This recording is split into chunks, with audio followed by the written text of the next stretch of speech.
हम रोज़ ही लंच तैयार करते तो कोशिश यही रहती है कि एक रसे की सब्ज़ी हो और एक सूखी सब्ज़ी हो। और रसे की सब्ज़ी में हम मोस्टली प्रीफर करते हैं कि दाल बना लें, जिससे कि शरीर को प्रोटीन मिलता रहे। और दाल हम हर बार अलग अलग तरह की बना लेते हैं।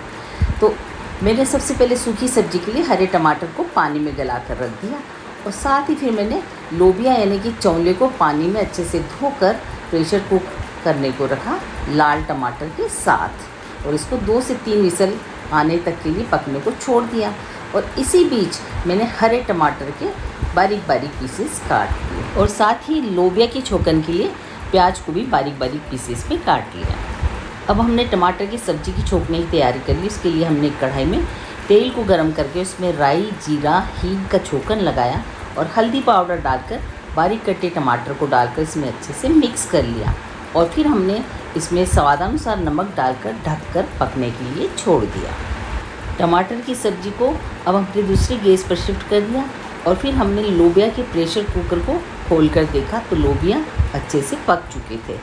इसमें से हमने टमाटर को बाहर निकालकर एक खर्रड़ में डाल दिया, और उसके साथ ही हरी मिर्च और लहसुन को डालकर इनको अच्छे से क्रश कर लिया।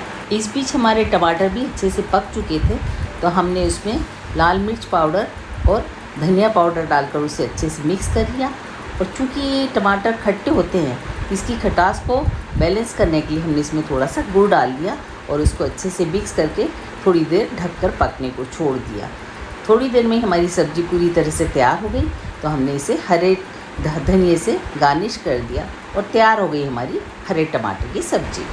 अब हमने लोबिया को छोंकने के लिए कढ़ाई में तेल गरम किया, और फिर उसमें राई, जीरा, हींग, कढ़ी पत्ता और बारीक कटी प्याज को डालकर अच्छे से भून लिया। जब वो थोड़ा भून गए तो हमने उसमें डाल दिया क्रश किया हुआ टमाटर, लहसुन और हरी मिर्च, और इसमें अदरक को कसकर डाल दिया, और इन सभी को अच्छे से भून लिया। जब ये अच्छे से भून गए तो हमने इसमें हल्दी, धनिया और मिर्च पाउडर को डालकर अच्छे से भूना, और साथ ही थोड़ा सा पानी डाला जिससे कि मसाले जले नहीं। मसालों को भूनते भूनते जब उसमें ऑयल रिलीज़ हो गया तो हमने उसमें बॉइल्ड लोबिया को डाल दिया और उसे अच्छे से मिक्स कर लिया। और फिर हमने इसमें स्वादानुसार नमक डालकर उसको ढककर 5 मिनट के लिए पकने को छोड़ दिया, जिससे कि उसमें सारे मसाले एब्जॉर्ब हो जाए। और जब वो तैयार हो गई तो हमने उसे धनिए से गार्निश कर लिया।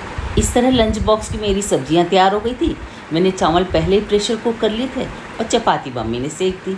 बस यही लंच बॉक्स लेकर मैं तो चली बैंक।